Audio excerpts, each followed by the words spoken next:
Mari kita sambut kembali our MC tonight, Indah Novita.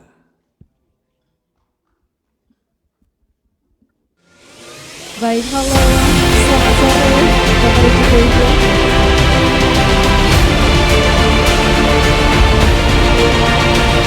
Assalamualaikum warahmatullahi wabarakatuh.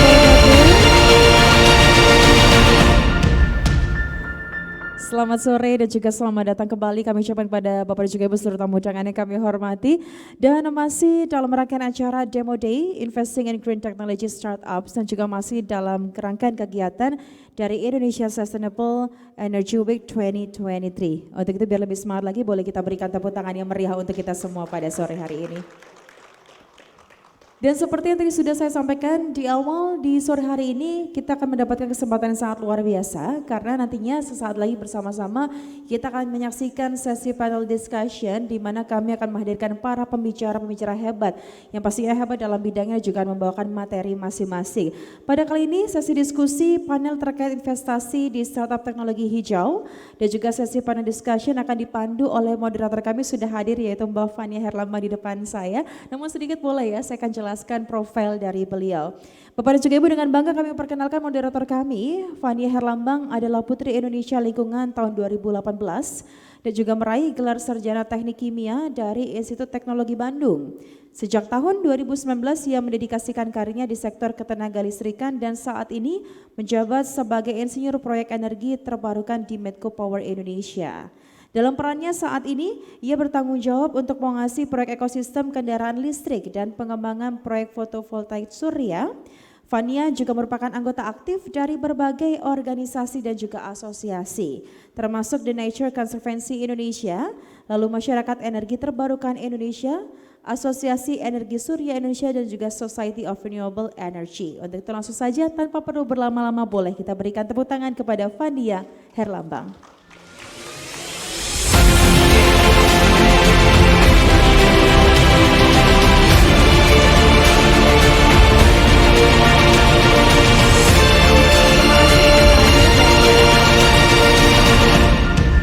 Selamat sore Bapak dan Ibu sekalian, apa kabar?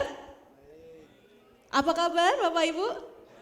Wah mantap, oke meskipun udah sore tapi kita udah coffee break ya tadi, mudah-mudahan sesi panel discussion ini bisa lebih relax, santai, kita bawanya santai aja ya Bapak Ibu, kita pengennya biar sama-sama bisa kondusif diskusinya. Oke, tadi kita sebelumnya sudah menyaksikan beberapa startup yang pitching gitu ya, impact startup, dan kita ketahui bersama tentunya bahwa investment atau pendanaan untuk startup yang impactful di bidang lingkungan itu tentunya sangat kritikal untuk keberlanjutan dari startup itu sendiri. Dan tentunya banyak sekali tantangan yang dihadapi oleh impact startup ini untuk memperoleh funding ya tentunya, dan tentu saja penasaran apa aja sih sebetulnya tantangannya dan apa saja kriteria-kriteria yang sebetulnya dicari nih oleh investor-investor kepada impact startup. Nah langsung saja karena kita sudah kehadiran berbagai narasumber dari berbagai institusi dan lembaga dari venture capital, BUMN dan juga startup enabler. Langsung saja tanpa berlama-lama saya akan memperkenalkan masing-masing pembicara kita pada hari ini. Yang pertama kepada Ibu Afina Sugiarto selaku partner dari East Ventures. Silakan.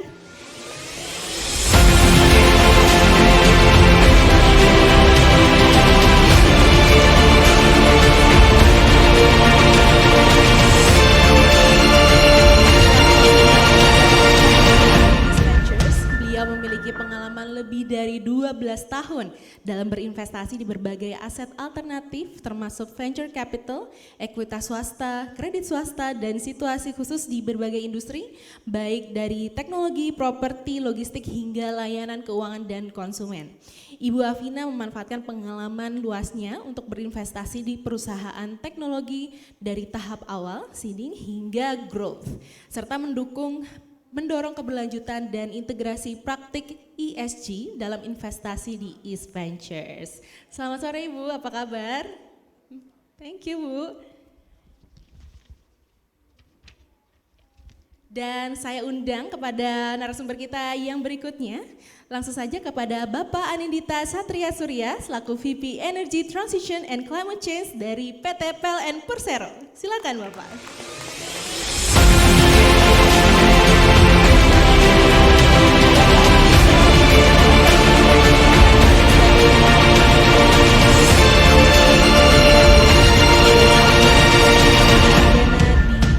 Jurusan Teknik Elektro UGM.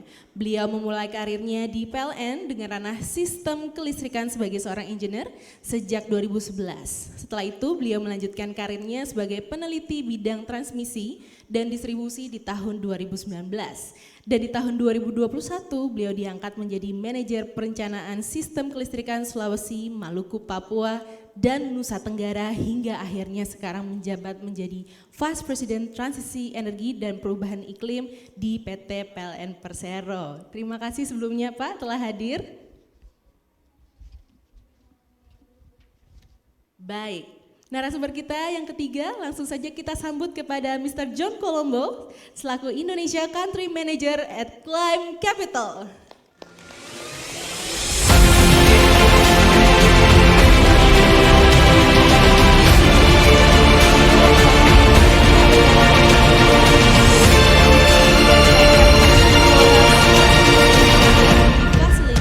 Yang memberikan investasi modal pengembangan tahap awal dalam proyek-proyek dan bisnis energi bersih inovatif yang berdampak tinggi di Indonesia, Vietnam, dan Filipina. Beliau membawa pengalaman yang luas dalam sektor pembangkitan energi dan juga mobilitas. And last but not least, kita telah kedatangan Mbak Adisti Chandra selaku COO Instellar.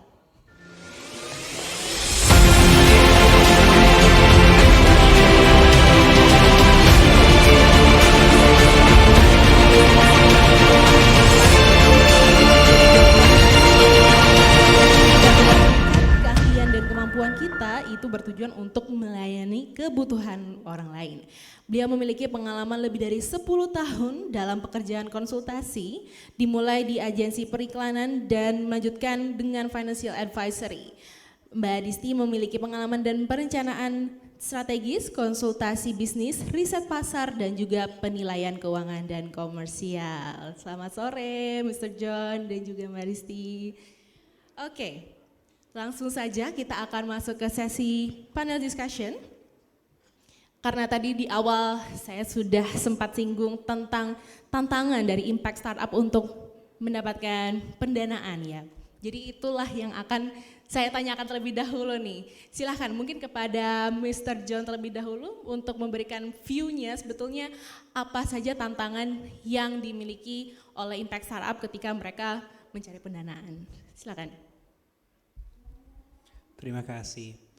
Mungkin tantangan utama adalah mencari development capital yang bisa mendukung startup saat masih baru ya, atau untuk scaling. Jadi dengan keadaan sekarang di mana suku bunga cukup tinggi, terus melihat juga resiko dari startup yang sangat wajar, tapi ya perlu ada solusi dari para sumber pendanaan untuk memberi bantuan. Jadi kalau kita lihat proyek EBT misalnya yang on grid, itu tentu ada resiko saat bikin studi kelayakan, akuisisi lahan, membuat AMDAL, di mana belum tentu ada kepastian sudah ada off taker, tapi sudah terlebih dahulu harus ambil risiko untuk memulaikan proyek dan membuktikan bahwa proyek itu layak gitu. Untuk bisnis seperti distributed energy atau energy efficiency, electric mobility yang sifatnya scalable, itu lebih ke tentu harus membuktikan bahwa ada pasar buat produknya, dan itu butuh waktu dan uang, dan pasti belum tentu langsung profitable ya. Jadi harus ada sumber pendanaan yang ikut ambil resiko dan membantu startup itu sampai mereka bisa dapat pendanaan berikutnya. Situasi ini tadi saya sebut keadaan suku bunga tinggi ya. Ini untuk beberapa sektor sangat berat ya.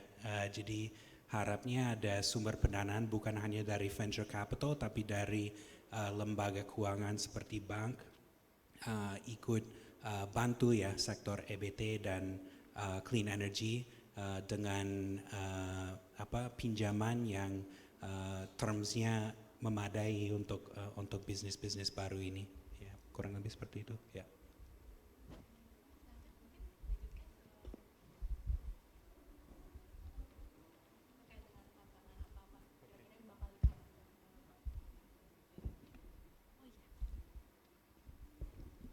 Oke, silahkan Pak, terkait dengan tantangan apa nih kira-kira yang dihadapi oleh teman-teman di Impact Startup yang menurut Bapak kelihatannya challenging nih untuk mereka mendapatkan investasi gitu untuk menjalankan startupnya. Oke, terima kasih Mbak Fania. Jadi kalau dari sisi PLN saya coba ingin cerita ya, menceritakan kepada Bapak Ibu sekalian semua bahwa mulai tahun 2021 PLN itu berkomitmen untuk transisi energi. Transisi energi menuju net zero emission ini sejalan dengan target dari pemerintah nanti di tahun 2060 kita mencapai net zero emission. Nah, itu PLN juga sejalan dengan itu membuat suatu inisiatif-inisiatif jangka pendek, jangka menengah maupun dari sisi enabler. Enablernya adalah bagaimana mengembangkan mungkin terkait dengan electric mobility, lalu juga bagaimana kita yang sekarang ini sedang ramai adalah terkait carbon trading juga ada di situ. Upaya-upaya tersebut salah satunya memang mendukung untuk transisi energi, yang mana memang membuka juga di enabler tersebut adalah kolaborasi untuk ke semua aspek ya. Mulai dari mungkin dari startup, bagaimana kita bisa kolaborasi untuk mendukung transisi energi, lalu juga bagaimana kita kolaborasi mungkin dengan kalau kami di PLN bisa berkolaborasi juga dengan pabrikan teknologi, lalu juga dengan perbankan tadi juga sempat disinggung. Nah itu mungkin hal-hal yang bagaimana kita berupaya untuk mencapai transisi energi tahun 2060 dari sisi PLN. Lalu tantangannya juga lumayan berat. Yang pertama adalah mungkin dari startup juga sama, di PLN pun juga sama, tantangannya adalah terkait dengan finansial. Untuk bertransisi energi membutuhkan biaya yang tidak sedikit, bagaimana upaya transisi energi itu menjadi tanggung jawab semua, yang mana memang harapannya PLN juga mendapat dukungan finansial baik dari perbankan dalam negeri maupun dari luar negeri. Seperti itu kira-kira terkait dengan transisi energinya. Terima kasih. Terima kasih. Silahkan Ibu Afina. Halo. Oke. Mungkin ini pertanyaannya agak kebalik ya, harusnya ditanyain ke startupnya gitu, tantangannya apa dibanding ke investornya gitu. Karena kalau tanyain ke startup founders yang ada di sini pasti bilang tantangannya banyak banget dari yang funding, bisnis dan lain-lain. Cuma mungkin kalau dari sisi kita, dari sisi investors yang saya lihat dua hal ya. Yang pertama itu dari sisi scalability. Kalau kita melihat startup yang mana sih yang kita mau invest, pasti startup yang bisa scalable. Karena kalau bisnisnya hanya growing 10% setahun gitu, itu nggak bisa meet return ekspektasi kita yang jauh lebih tinggi dari itu. Jadi pastinya hal yang pertama pada saat kita mau berinvestasi di startup yang kebanyakan di green tech ini di Indonesia masih tahap awal ya, masih seed funding, pastinya kita mau pada saat kita investasi ini solusinya, bisnisnya, service or the product itu bisa scale up multiple times within a short period of time. Itu mungkin ekspektasi dari venture capital. Yang kedua kita juga melihat dari sisi unit economics gitu. Apakah produk ini akan profitable? Nah mungkin beberapa tahun yang lalu pada saat interest rate masih close to zero gitu, ada banyak relatively freer money ya. Jadi instead of ditaruh di bank yang bisa earning 5-6% per tahun, investors tuh lebih berani untuk taking risk. Sekarang uangnya gak diapa-apain aja, taruh di bank aja udah dapat 6%. Jadi barnya memang jauh lebih tinggi. dan kita mulai melihat startup itu produknya harus lebih profitable, ada unit economics. Kita udah mulai melihat contribution margin CM1, CM2, CM3 harus lebih positif gitu, dan even better yang EBITDA udah mulai positif. Memang kita nggak expect dari awal harus positif, karena kalau misalnya udah positif mungkin nggak perlu funding yang terlalu banyak juga, tetapi pasti kita pengen lihat ada path to profitability untuk produk-produk dan services yang teman-teman founders-founders di sini akan buat. Nah, menurut saya kalau ada dua hal itu, mudah-mudahan bisa lebih successful untuk mendapat funding dari investors-investors yang ada di sini. Oke, thank you Bu Afina. Berarti itu termasuk kriteria yang diincar juga kan ya Bu ya, untuk venture sendiri menginvestasikan dananya kepada impact startup seperti itu. Oke, sekarang dari Mbak Disti, angle-nya kalau dari startup enablers gimana tuh Mbak? Emang kalau misalnya cari funding tuh selalu kita bilangnya cari funding tuh kayak cari pasangan hidup gitu, susah gitu cari jodoh. Jadi kadang gampang, kadang susah, tapi lebih banyak susahnya. Nah mungkin ada 3 hal yang menurut aku berlaku general gitu ya, terutama mungkin untuk social enterprise startup-startup yang biasanya diinkubasi sama Instellar. Yang pertama adalah find the right business model, di mana the right business model ini juga akan ngaruh dengan the right expectation dari venture capitalistnya juga. Kayak tadi kata Mbak Vina, kan ada ekspektasi tertentu untuk beberapa venture capitalist gitu. Jadi you need to find the right business model yang mungkin gak cocok gitu sama beberapa pendanaan, tipe-tipe pendanaan. Tapi pasti ada juga yang cocok, that's why it's gampang-gampang susah. Yang kedua, find the right size. Jadi dari startupnya sendiri lagi di masa apa, lagi di fase apa. Kayak tadi John bilang kalau di awal mungkin bisa carinya grant money gitu, karena masih belum ada produknya, masih prototype atau masih butuh market validation. Dan yang ketiga adalah find the right timing gitu. Kapan sebenarnya you are ready for fundraising. Dan buat para founders, kalau misalnya pikirannya cuma fundraising doang, akhirnya produknya atau bisnisnya juga kan gak maju kemana-mana gitu. Dan kalau misalnya dari sisi investor, when we say about climate financing, sekarang atau 3 tahun ke belakang ini tuh banyak banget gitu. Tapi when we talk about kayak climate change 5 tahun yang lalu atau 7 tahun yang lalu, lebih susah lagi gitu untuk mencari pendanaan yang tepat. Jadi 1, the right business model and expectation, 2, the right size, and 3, the right timing. Oke, thank you. Itu untuk pemanasan dulu kita di awal ya, terkait dengan tantangan apa. Mungkin teman-teman di sini juga dari Impact Startup juga merasakan hal yang sama tentunya ya terkait dengan ini. Oke, dan selanjutnya mungkin saya ke Pak Anindita kembali. Pak, saya ingin mengulik soal bagaimana PLN sendiri dalam mewujudkan target transisi energinya, merasa bahwa startup ini tentunya punya peranan besar ya Pak ya, mungkin bisa sebagai partner misalnya, apalagi impact startup. Bagaimana Pak Anindita sendiri dan juga PLN melihatnya, dan bagaimana apakah ada sarananya Pak melalui misalkan ajang kompetisi atau apa yang bisa di-involve sama teman-teman impact startup seperti itu. Silakan Pak.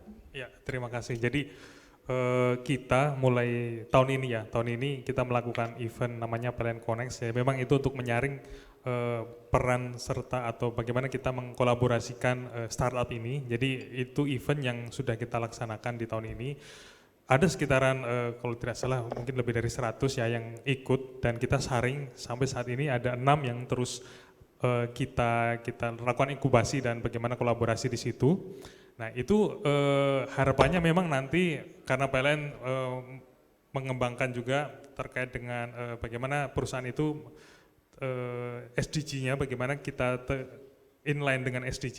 Di situ juga kita melihat beberapa sektor yang masuk di dalam startup tersebut. Nah mungkin dari yang kita, salah satu contohnya adalah terkait dengan waste to energy. Bagaimana PLN kalau salah satu inisiatifnya adalah bagaimana kita mengurangi penggunaan batu bara di pembangkit-pembangkit kita. Jadi waste to energy, salah satu startup yang masuk adalah bagaimana memproses sampah yang ada di masyarakat menjadi bahan baku untuk pencampuran mix dengan bahan bakar untuk pembangkit listrik tenaga uap kita. Jadi itu salah satu bagaimana upaya peran kita mengajak dan berkolaborasi startup untuk tujuan transisi energi ke depannya. Seperti itu kira-kira Mbak Fania ya. Oke, selain dari tadi yang untuk co-firing Pak, mungkin ada nggak Pak bidang teknologi lain tapi yang masih relevan dengan climate change atau transisi energi yang salah satu dari istilahnya yang terpilih ya Pak di PLN Connect Iya. itu Pak. Jadi ada juga terkait agriculture teknologi ya, agritech. Jadi bagaimana dari startup itu di pembangkit-pembangkit atau di pertanian saat ini masih menggunakan pembangkit yang diesel. Bagaimana di startup itu menyediakan listrik yang lebih ramah lingkungan. Itu kita meng-hire atau mengajak startup tersebut untuk kolaborasi dengan PLN menyediakan bagaimana skema bisnis yang terbaik untuk petani-petani yang ada di daerah-daerah seperti itu kira-kira. Oke, I see. Mungkin Mbak Fania kalau boleh tambahin, sebenarnya kita juga sempat bekerja sama dengan PLN beberapa kali ini, and actually very amazed on bagaimana PLN tuh sangat terbuka untuk startup-startup. Jadi tahun ini kita sempat melakukan menyelenggarakan Climate Impact Innovation Challenge dengan Temasek Foundation, di mana kami menyediakan grant funding 10 miliar rupiah untuk startup-startup di situ. Di program ini PLN sangat suportif, dari becoming the platinum partner untuk program ini, menyediakan mentor dan juga melihat beberapa renewable energy startup yang memang bisa berkolaborasi dengan PLN dari startup-startup yang mengikuti kompetisi tersebut. Jadi saya sangat berterima kasih sih dengan PLN yang benar-benar open minded ya untuk bekerja dengan startup. Nah, bukan itu aja yang kita lihat, mungkin kalau ada lihat di berita sekitar 3-4 bulan yang lalu PLN sempat ada MOU dengan beberapa startup, itu termasuk 6 startup East Ventures, salah satunya yang di cold chain logistik. Mungkin tadi yang sempat ngomongin yang waste to energy, namanya Recosystem, portfolio kita, yang juga PLN membuka tempat ya di daerah Cilegon, di mana startup kami bisa melakukan waste management di sana, dan akhirnya dari hasil itu bagaimana bisa bekerja sama dengan PLN untuk bisa menghasilkan waste to energy. Jadi bukan hanya dari waste to energy, Pak, juga bagaimana mengefisiensikan aset-aset yang ada di PLN untuk misalnya cold chain logistik, dan banyak ya beberapa startup kemarin yang ada MOU dengan PLN juga. Oke, jadi mutualisme ya tentunya antara startup dan juga PLN sebagai BUMN dalam hal ini. Dan tentunya mudah-mudahan pas keluar dari ruangan ini lebih banyak kolaborasi ya Pak dan Bu dan juga rekan-rekan dari Impact Startup sekalian gitu supaya bisa berkembang lebih jauh. Oke, menarik. Dan apakah itu bakal diadakan tiap tahun gitu Pak? Iya, betul diadakan tiap tahun. Jadi ada divisi kami di PLN yang business development, itu secara teknis akan mengelola atau menyelenggarakan setiap tahunnya. Jadi memang kami tunggu partisipasi dari teman-teman startup semua untuk bagaimana nanti bisa bergabung mengikuti ajang tersebut. Terima kasih. Oke, sip. Oke, kalau gitu saya akan kembali ke Pak John. Nah, Pak John kan kalau Climb Capital sendiri memanage Southeast Asia Clean Energy Facility ya Pak ya. Mungkin barangkali boleh Pak diceritakan bagaimana dari Southeast Asia Clean Energy Facility sendiri ini berinvestasi kepada impact startup, dan apa sih kriteria-kriteria yang dicari startup, seperti apa yang minimum threshold ibaratnya dari sisinya Bapak dan juga Climb Capital supaya bisa menerima pendanaan. Baik, kriteria utama adalah kita ingin melihat bahwa tiap business model dari para startup itu maupun bisnis yang mungkin sudah jalan tapi perlu growth capital, ada dampak yang nyata terhadap perubahan iklim yang bisa di-quantify dan bisa di-demonstrate. Yang kedua, kita fokus ke teknologi yang sudah terbukti dan sudah komersial. Jadi tentu tentu penting ya ada pendanaan untuk teknologi baru, tapi fokus kita adalah untuk membantu meng-scalingkan teknologi yang ada yang sudah terbukti tapi belum cukup dilaksanakan di Indonesia maupun pasar Asia Tenggara yang lain. Kita juga fokus kepada teknologi yang di cost curve-nya lagi turun ya.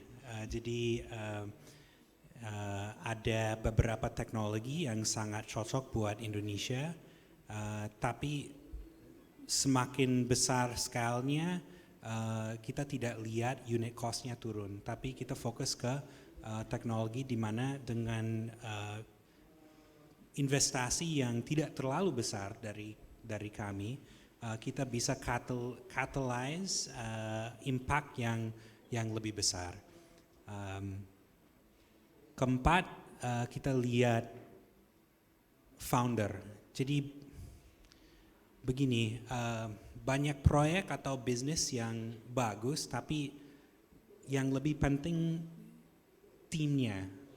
Timnya siap untuk menerima pendanaan dan bawa itu untuk meng-scalingkan bisnisnya.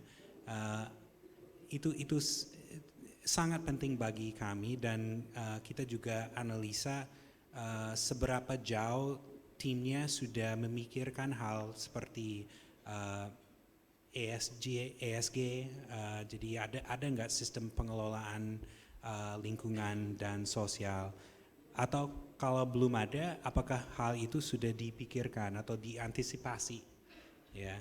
Jadi ya hal-hal seperti ini yang kita lihat, ya. Oke, berarti kalau tadi disebutkan oleh Pak John terkait dengan area teknologi yang mungkin sudah ada tapi belum terlalu pick up gitu ya Pak ya, barangkali berarti ranahnya apakah sekitar solar PV, wind, seperti itu ya mostly Pak?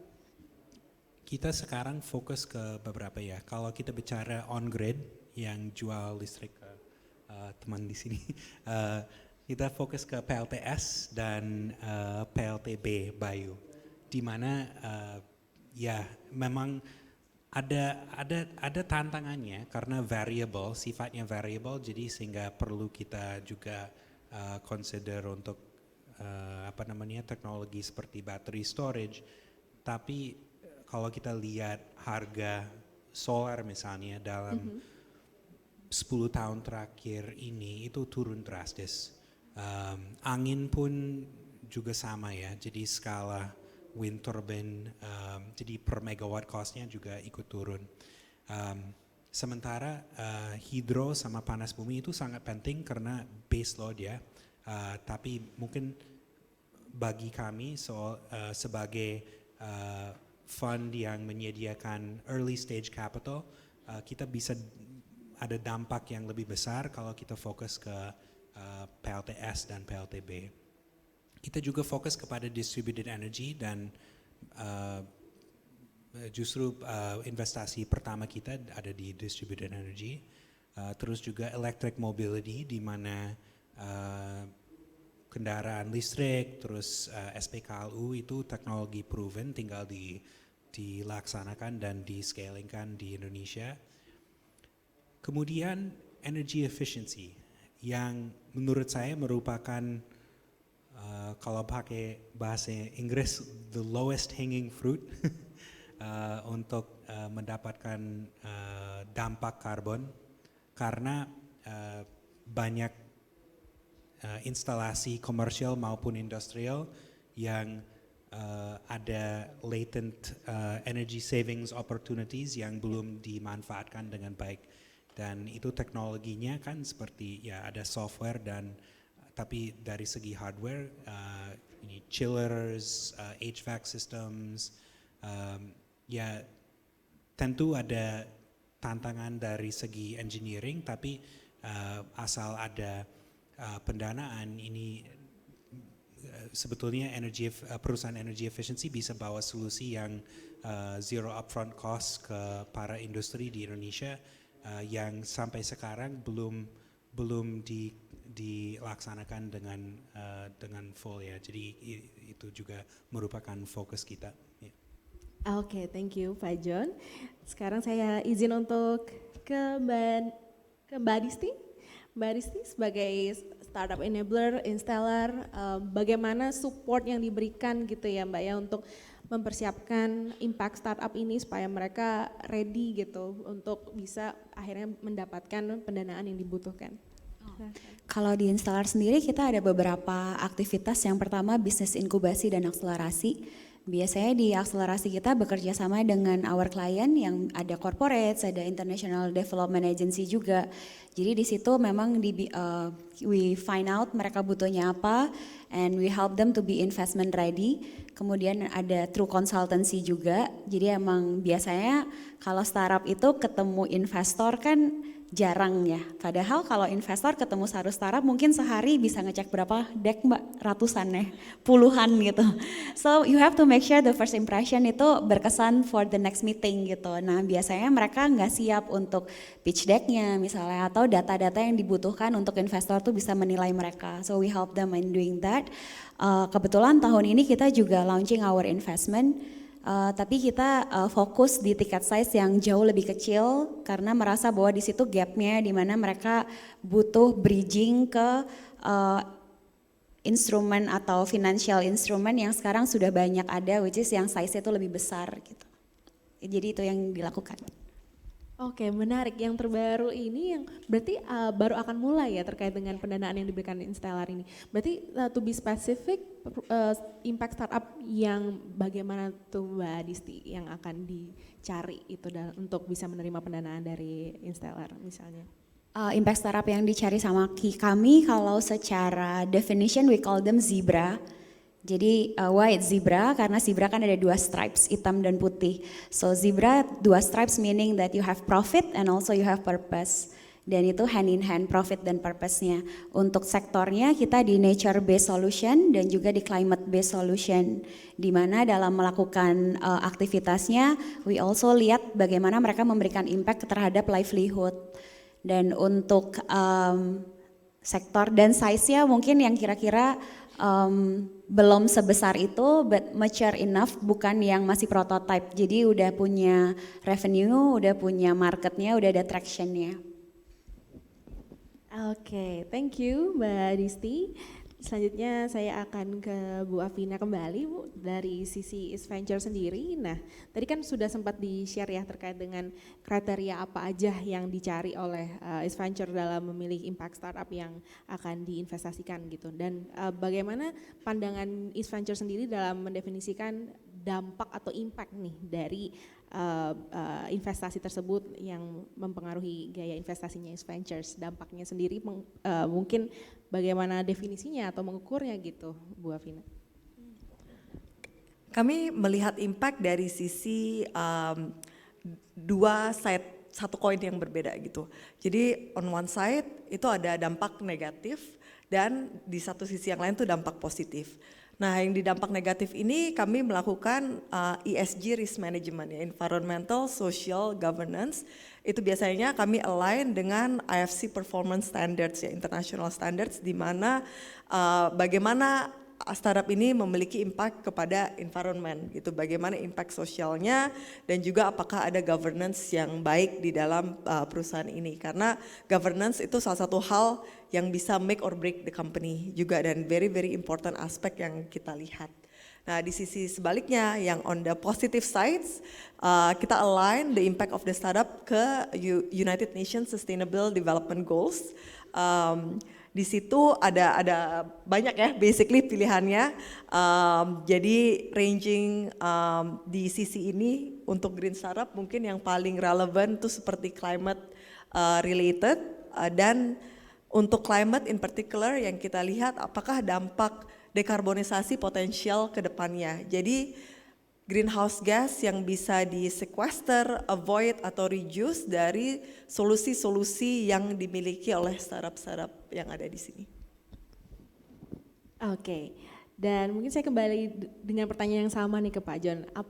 Bagaimana cara Climb Capital sendiri mendefinisikan impact ya atau dampak yang diberikan oleh impact startups ini?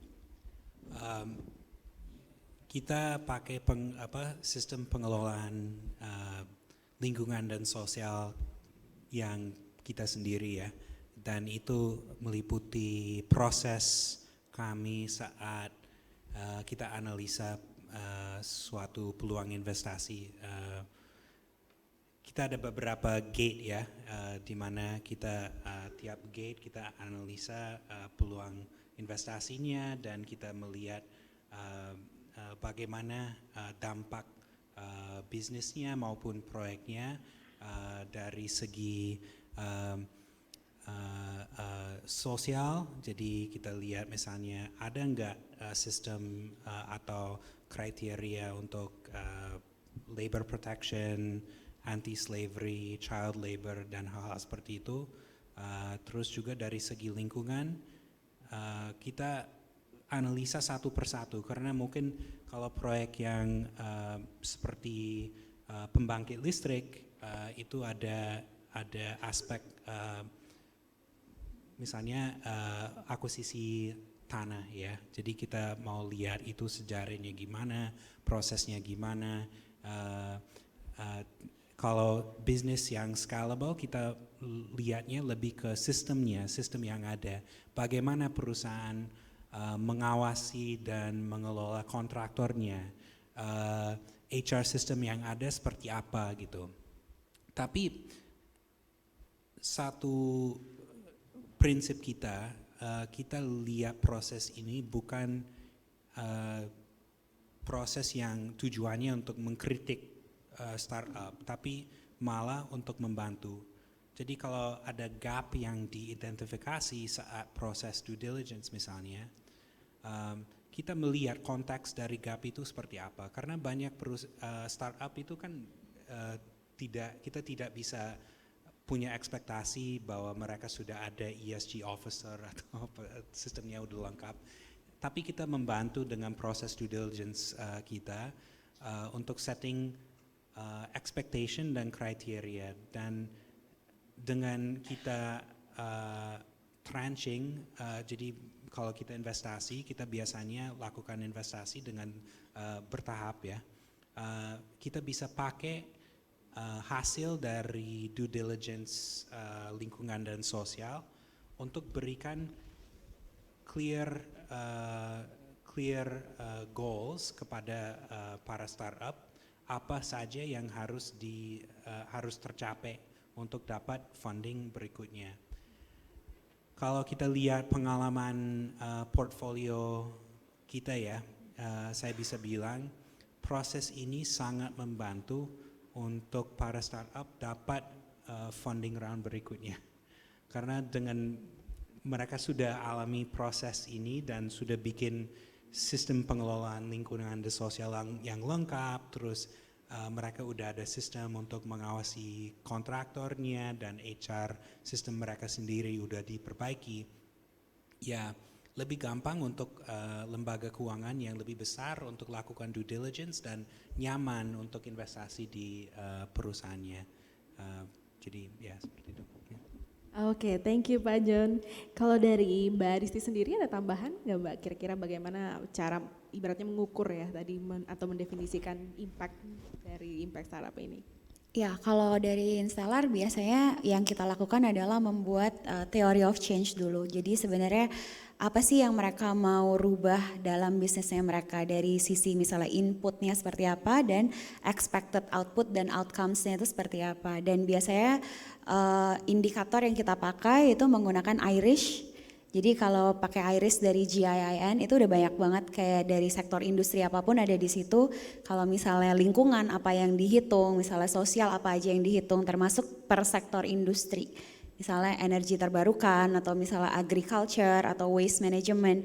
Di situ udah banyak banget indikatornya yang kita bisa lihat sama startup. But of course kita juga mesti mindful kalau misalnya startup yang masih baru kan nggak mungkin dong membuat impact sebanyak mungkin, nanti jadinya bukan startup tapi yayasan kan ya. Jadi always start small, have few main indicator yang memang itu ada hubungannya langsung dengan revenue, dan itu yang biasanya kita pantau. Oke, thank you. Nah, mungkin setelah dapat gambaran tadi ya bagaimana sebetulnya cara mengukur atau mendefinisikan impact dari impact startup sendiri, saya pengen nanya lebih dalam terkait dengan contoh-contoh case study kali ya dari impact startup yang sudah sudah bekerja sama, sudah mendapatkan pendanaan gitu ya dari visi maupun juga disupport sama installer juga gitu ya, dan bagaimana mereka progresnya sampai saat ini dan what makes them different from the others gitu terkait dengan kenapa mereka bisa up to this point sebagai impact startup. Mungkin saya kembali ke Pak Nindita dulu, mungkin Pak. Startup yang terpilih mungkin selain dari dua tadi contoh yang agriculture sama yang waste to energy, mungkin ada lagi Pak yang mau diceritakan? Oke, terima kasih Mbak Fani. Saya coba baca catatan dulu juga ya. Monggo, Jadi karena Pak. ada 6 ya, saya tadi sudah nyebut 2, yang 4 lagi ini ada terkait dengan, ini ada namanya startup Fresh Factory, jadi bagaimana membuat sistem penyimpanan makanan dan bahan makanan beku.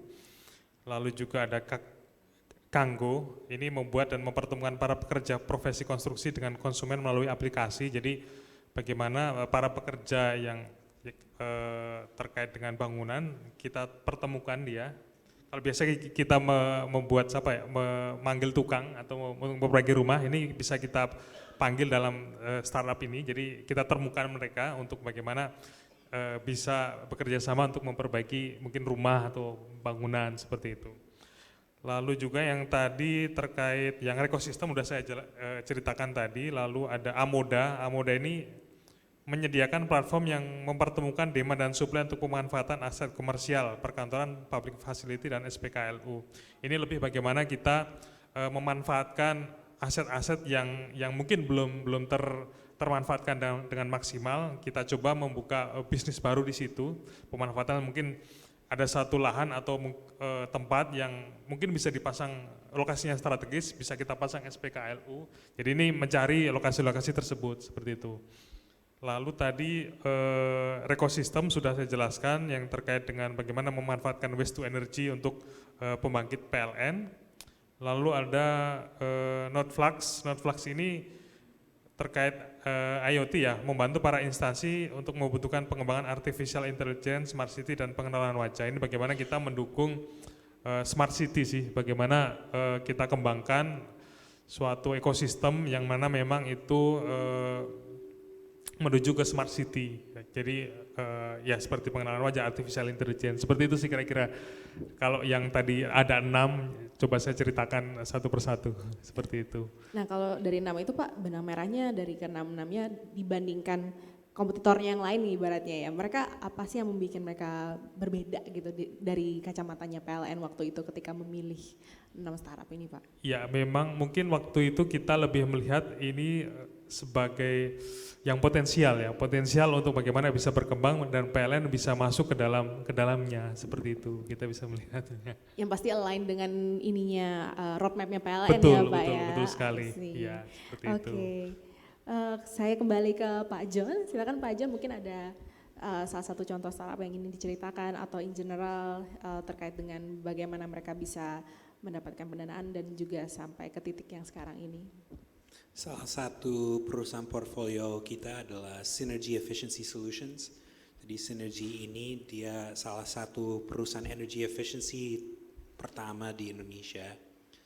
Tapi selama kurang lebih 10 tahun fokusnya lebih ke investment grade audit, energy efficiency consulting, dan desain ya. Sehingga kalau misalnya dilakukan audit terhadap suatu facility, belum tentu hasil dari audit itu atau rekomendasinya dilaksanakan oleh pemilik facility. Karena pemilik facility juga punya budget yang ketat juga ya tentunya. Jadi kita melihat ada peluang untuk perusahaan yang punya keahlian dari segi engineering dan analisa dari segi energy efficiency, tapi membantu mereka untuk bawa solusi ke para industri dan gedung komersial, di mana pemilik gedung maupun pabrik itu tidak perlu keluarkan sepeser pun. Jadi semua di finance oleh pihak Synergy. Dibantu juga dengan debt financing dari lembaga keuangan seperti bank dan juga kami. dan itu dikelola selama berapa tahun. Dengan begitu kita lihat potensi sektor ini bisa dipercepat, karena kadang-kadang kalau kita hanya melakukan audit atau apa itu kan kayak kertas duduk di meja Dianggurin dan aja gitu ya, Pak. dibaca sekali tapi tidak dipakai. Jadi harus tidak bisa dipisahkan dari solusi keuangan. Jadi itu kita paketkan dan ya kita sangat bangga dengan mereka karena mereka melakukan ya termasuk proyek-proyek pertama di Indonesia yang pakai skema itu. Jadi saya harap bukan hanya mereka tapi bahwa sektor itu bisa berkembang dan makin banyak perusahaan masuk ke sektor energy efficiency. Yeah. Oke, thank you Pak John. Saya kembali ke Bu Afina. Mungkin ada contoh dari salah satu portfolionya Is Ventures. Oke. Mungkin portfolio kita ada lumayan banyak, ada 300 nih dari yang Tokopedia, Traveloka di tahap waktu 10 tahun yang lalu kita mulai investasinya sampai yang more recently Maka Motors itu di bidang electric vehicle. Kebetulan mereka belum launching, rencananya tahun depan akan launch produknya. Jadi mudah-mudahan teman-teman bisa lihat electric vehicle yang baru buat tahun depan pada saat launch. Tapi karena ada satu startup kita yang ada di sini, mungkin saya cerita tentang satu startup kita yang ada di sini, namanya Surya. Kebetulan di bidang renewable energy.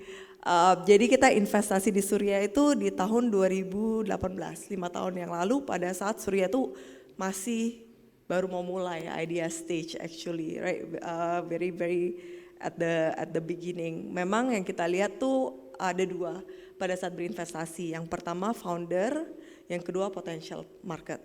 Jadi founder vision and ability untuk bisa eksekusi plan-nya itu sangat penting buat kita, karena pada saat kita berinvestasi yang menjalankan bisnis adalah foundernya gitu kan, bukan kita. Walaupun yang bisa kita berikan adalah network, pendanaan, advice, strategic advice, karena kita biasanya try to lead or co-lead investments gitu, dan ada board member dan advisory yang kita berikan di situ. Nah dari tahun 2018 itu Surya sudah tumbuh lumayan besar, sekarang udah sekitar 100 megawatt awarded, so one of the leading distributed CNI company yang ada di Indonesia. I think we are very proud and hopefully bisa grow even bigger from then on. Cool, thank you Mbak Pina. Dan sekarang ke Mbak Adisti, barangkali ada yang pengen diceritakan terkait dengan salah satu startup yang dibina untuk impact startup ya, to be specific.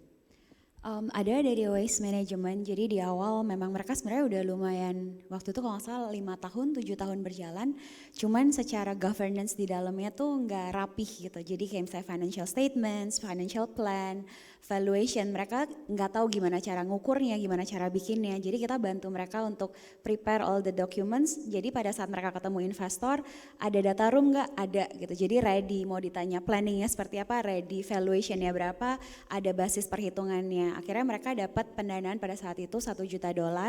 Tapi selain itu yang aku pengen cerita juga karena ada di sini contohnya tuh Naxel yang ada di situ.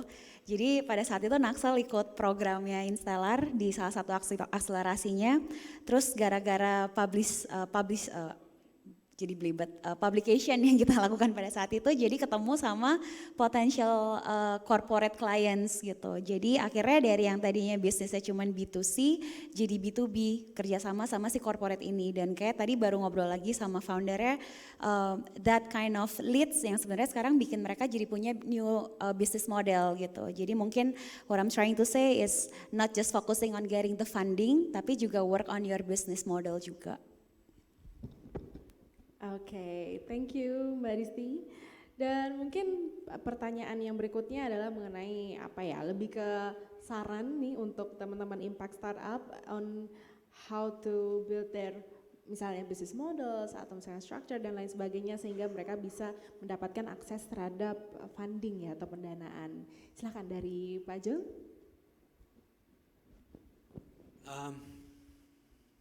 Kalau saya lihat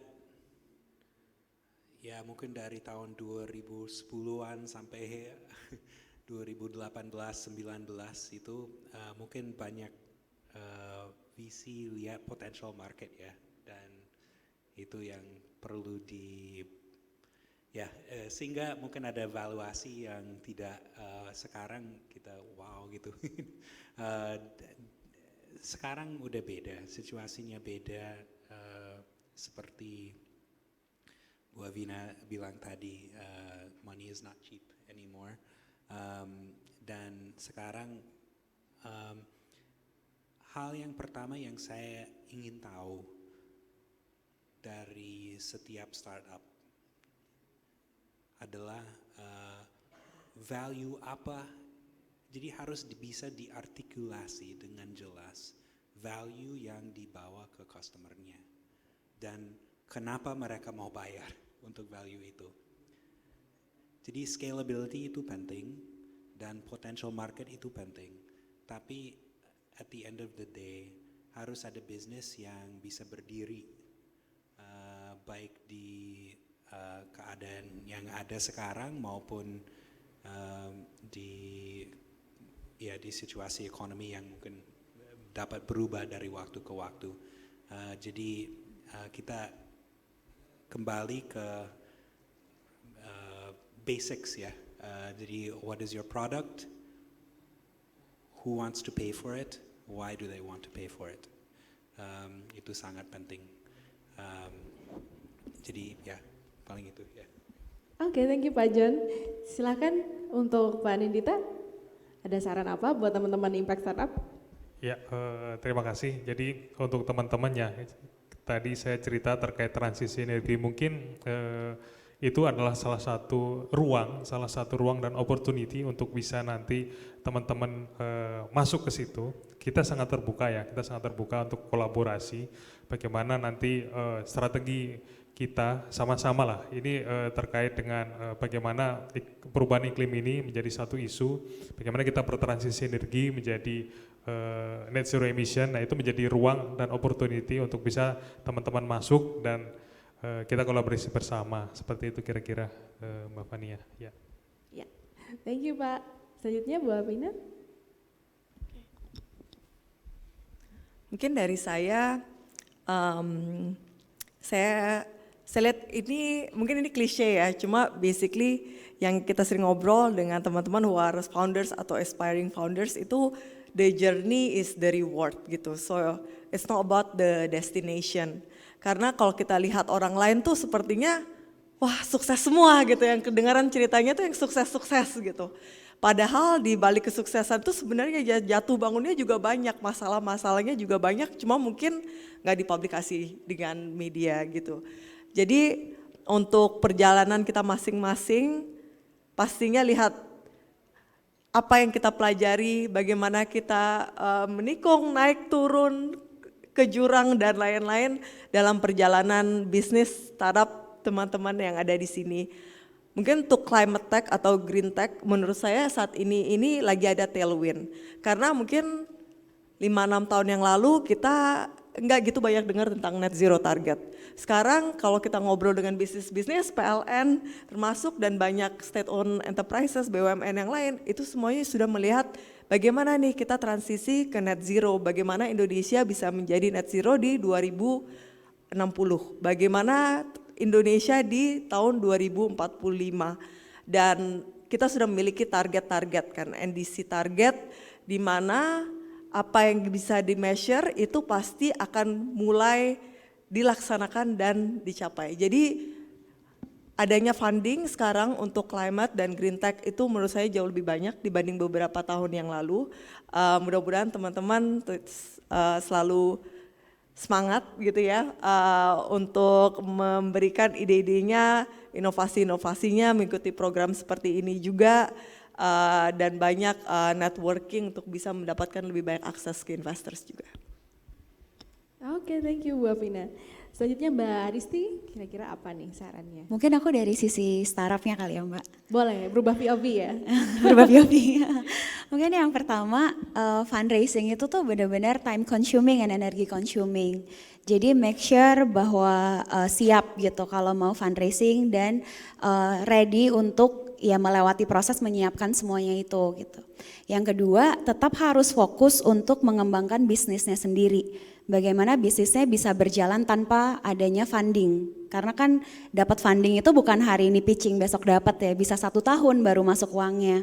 Dan yang ketiga, kalau memang bisnisnya itu bisa berjalan tanpa ada investasi dari luar, that's very good. Jadi jangan FOMO kayak kok gue nggak diinvest gitu. Jadi kalau nggak butuh investasi, ya nggak apa-apa gitu. Bahkan itu bagus, sehat kan, nggak ada pressure dari pihak ketiga, nggak ada kepusingan yang lain, dan that's okay, that means you are doing good. Itu. Oke, thank you. Berhubung kita masih punya waktu juga nih, mungkin saya pengen kulik-kulik lagi ya.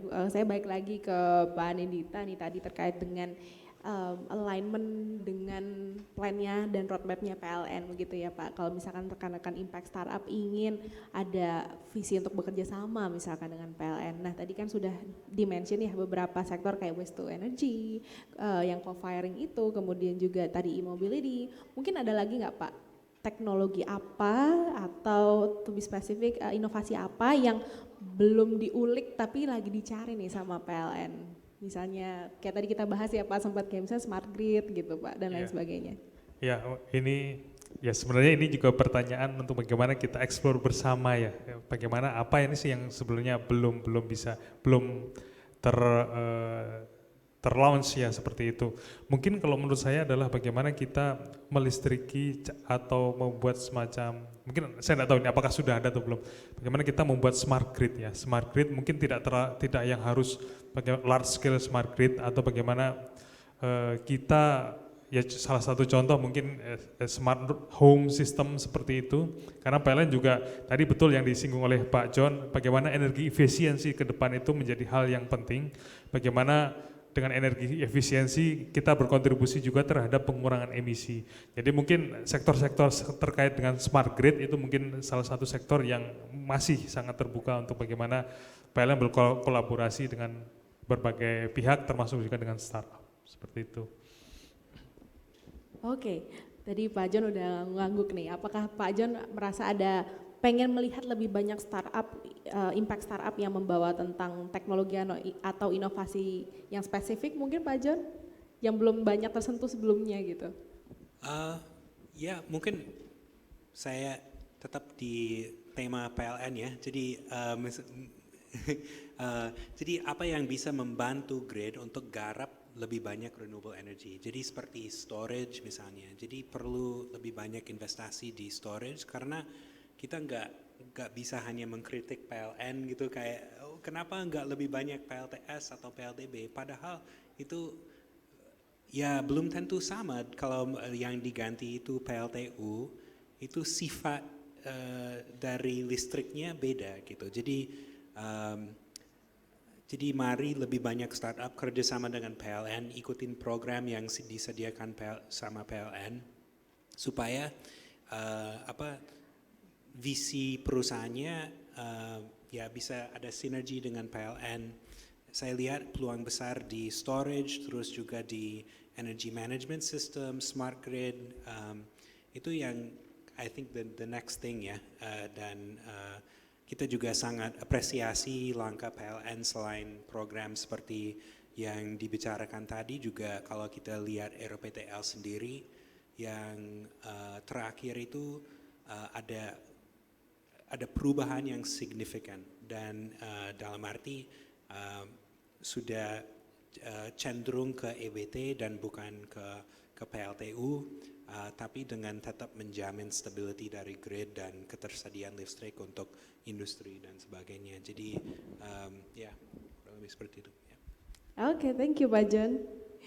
Mungkin saya kembali lagi ke Bu Afina ya terkait dengan impact startup ini kan luas ya Bu ya, nggak hanya kita ngomongin soal climate change aja, nggak cuma ngomong transisi energi aja. Mungkin di luar dari tadi yang sudah di-mention sama Pak John dan juga Pak Anindita, apa nih sektor yang pengen East Ventures lihat ada lebih banyak muncul nih dari teman-teman impact startup?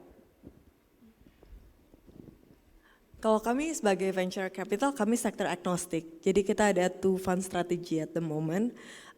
Kami ada yang early stage fund, seed fund, di mana kami mendanai kira-kira 200.000 US dollar sampai 2 juta US dollar.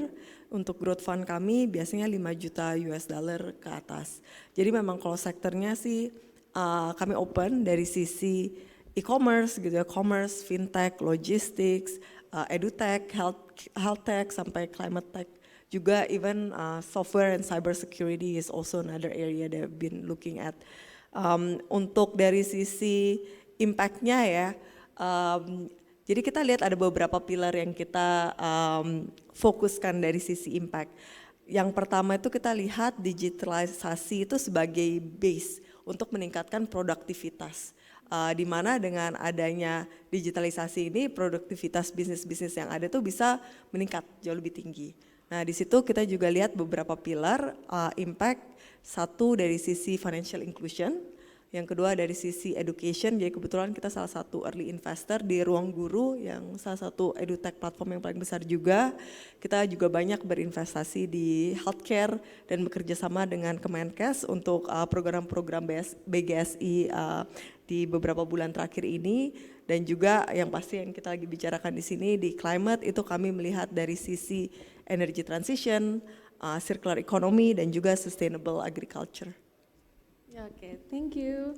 Kalau dari Mbak Disti sendiri melihat sekarang tren, mungkin tadi kan apa aja yang diharapkan untuk lebih banyak teman-teman impact startup di sektor apa gitu ya. Kalau dari Instellar sendiri melihat sekarang tuh yang lagi banyak itu to be spesifik apa sih Mbak Vina, kayak apakah climate mitigation, apakah transisi energi ataukah energi terbarukan, atau malah lebih ke arah impact yang social ekonomi misalnya, yang lagi trennya lagi naik nih di kalangan teman-teman Instellar. Kalau tren yang lagi naik sebenarnya surrounding climate ya, climate, environment, circular economy, termasuk di dalamnya waste management. Karena memang sebenarnya kalau ngelihat pendanaan dari luar pun juga trennya tuh ke arah situ. Plus gender, jadi yang punya gender lens, apakah women-led enterprise atau misalnya benefiting women atau yang produknya fokus ke women. Itu yang lagi tren sebenarnya sih Mbak. Oke, untuk gender equality ya Mbak ya. Oke, menarik. Oke, kita udah disapa sama teman-teman panitia. Kalau gitu mungkin sedikit closing statement nggak apa-apa dari masing-masing pembicara. Oke, sedikit saja Bapak Ibu satu dua kalimat aja closing statement, apa message yang ingin di-highlight buat rekan-rekan impact startup dan semuanya. Silakan dari Pak John.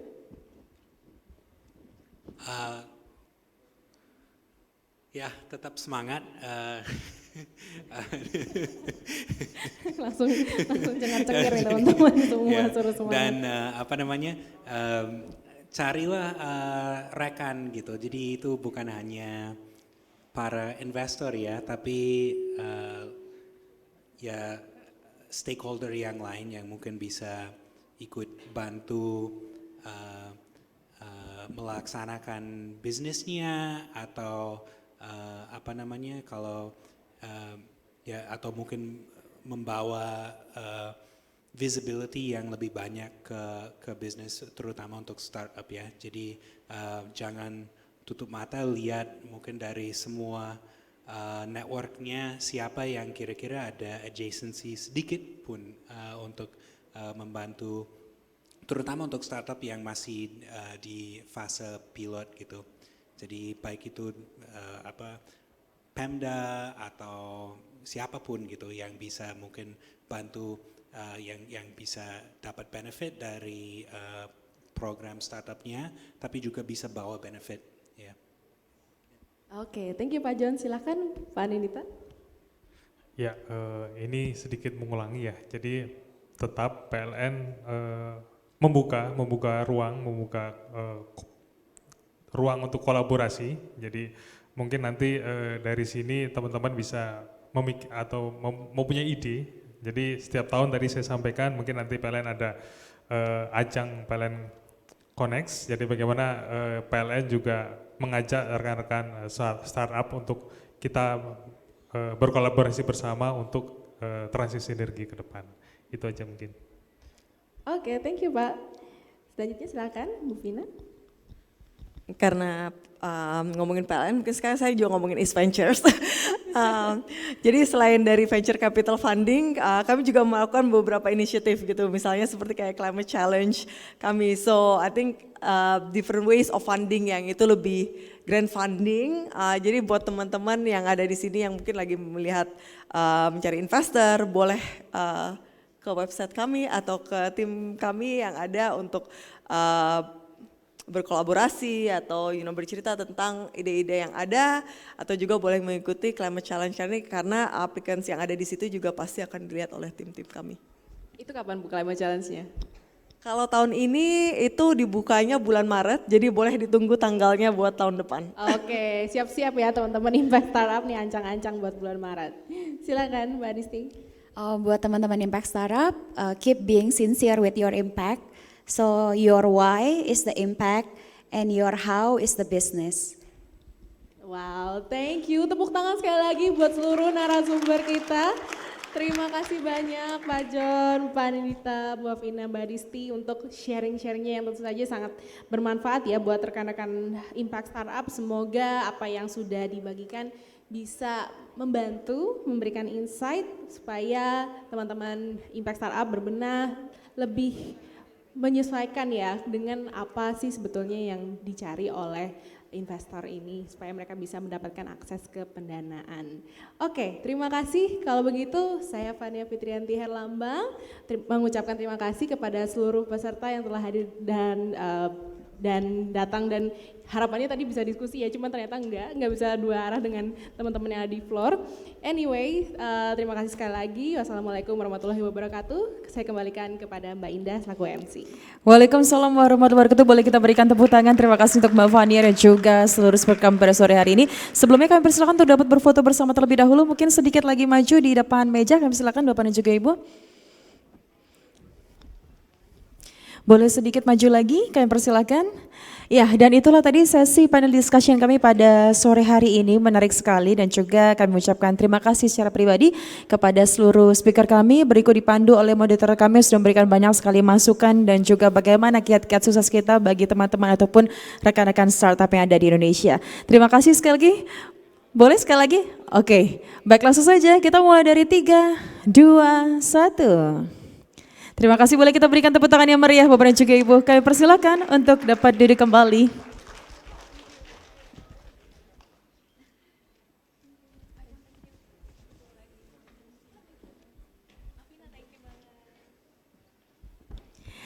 Iya, baik Bapak dan juga Ibu, maka berakhir sudah panel discussion kami pada sore hari ini dan juga rupanya kita sudah ada di penghujung acara.